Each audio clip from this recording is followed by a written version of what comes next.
Welcome to the Steve Reeve Podcast with the best moments from the past week and a few things that didn't make it to air. Thursday. What is the dumbest thing people are taking pride in? This question just hit Ask Reddit a couple days ago and has exploded.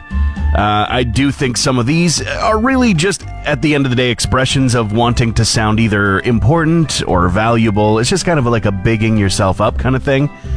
But sometimes they often read as just trying way too hard.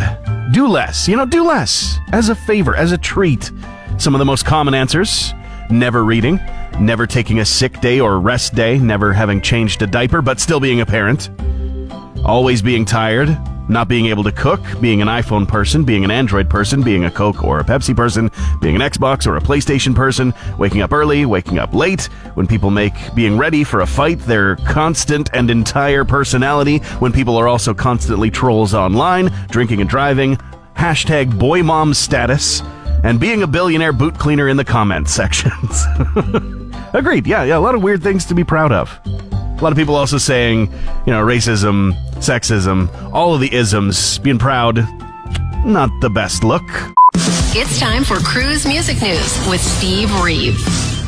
But getting into the news, there's a piece of toast that is apparently from George Harrison's breakfast plate in 1962 that has been sold once again. Apparently it was nicked by a family friend who was just in the area, and also deciding to grab other memorabilia items, such as a piece of fluff from under George Harrison's bed or a piece of fiber from his clothes. Yeah, these things went into a scrapbook back in 1962. Apparently the bread, though, was sold 30 years later in 92 for $1,600. But now, apparently, a memorabilia collector named Joseph O'Donnell has bought it again.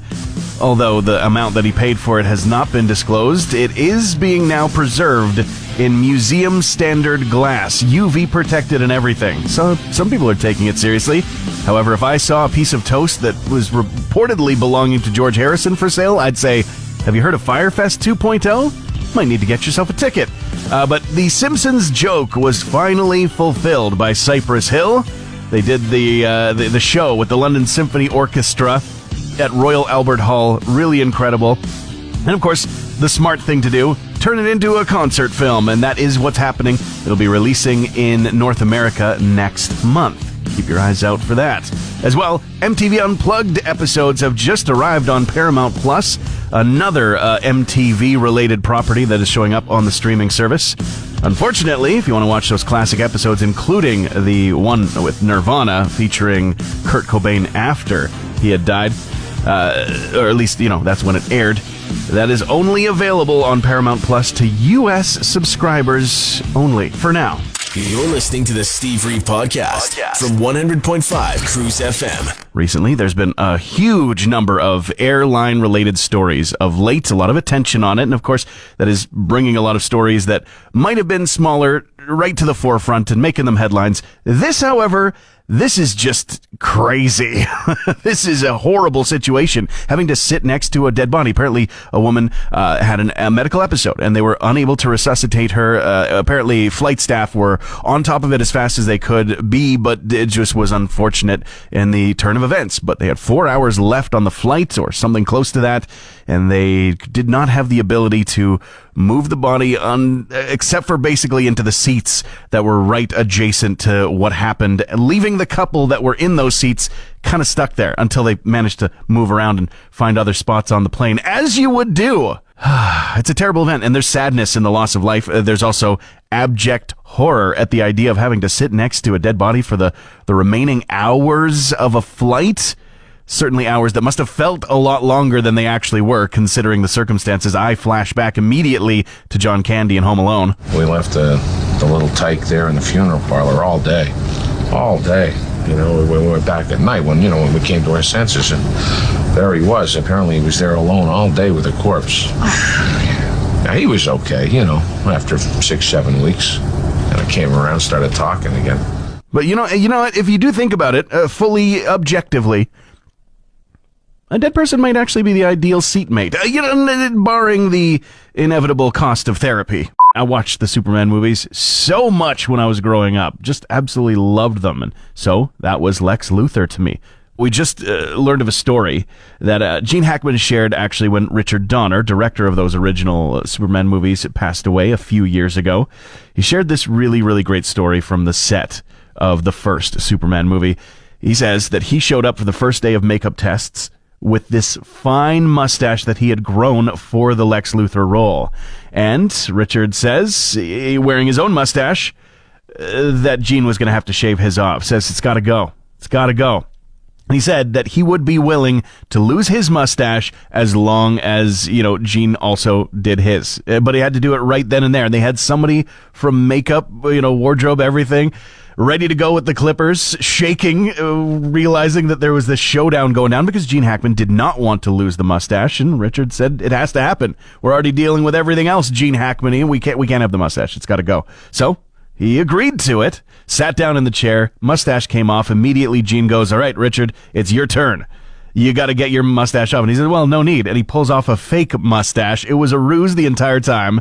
And Donner himself has said in the past that he thought that he was going to get decked by the huge man that Gene Hackman was. But eventually, a big smile crept over his face and laughter erupted. And beyond that, Richard Donner said that Gene Hackman was an absolute delight on set and was just thrilled to be a part of the project with somebody who was able to chip off the ice, get that cold shoulder just gone in one fell swoop like that with a mustache shaving. Which, of course, then makes you think about all the mustache drama with Henry Cavill's Superman, but that's a different story for today. Friday. Very aggressive algorithms that are just taking the most recent piece of information about you or choice of what you clicked on and giving you 1,000 times that back in return. Dude soap, Viking horns, and bulk fart spray.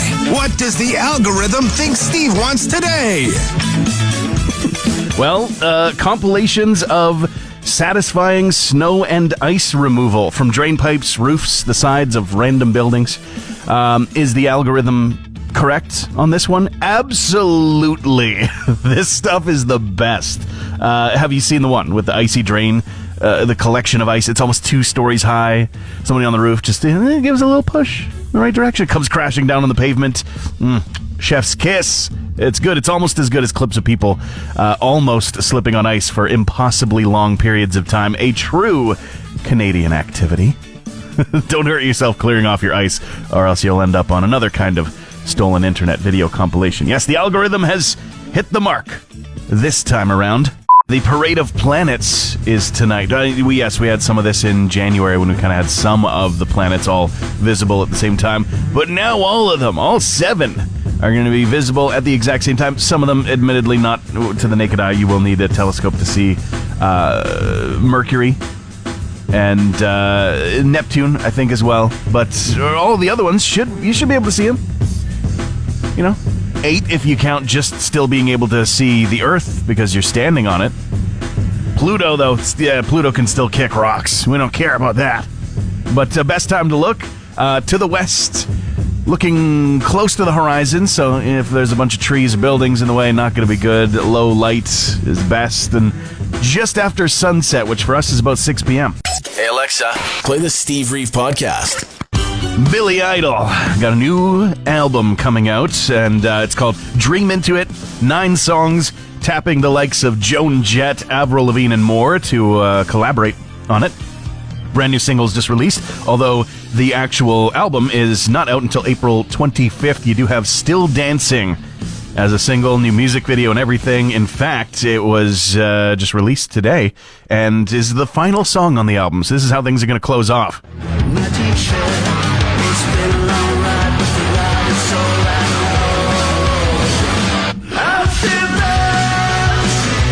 That's just a taste, of course. You can get the full thing online.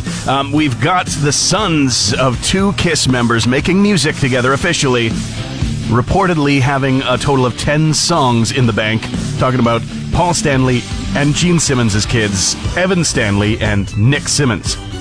Many people may remember Nick from the Family Jewels, KISS Family Jewels, Gene Simmons Family Jewels show, back when they were doing their reality TV thing. They've been working on original material, though with no exact plan for an album release. They simply said that they went from 0 to 10 really quick, meaning the number of songs that they had in the bank.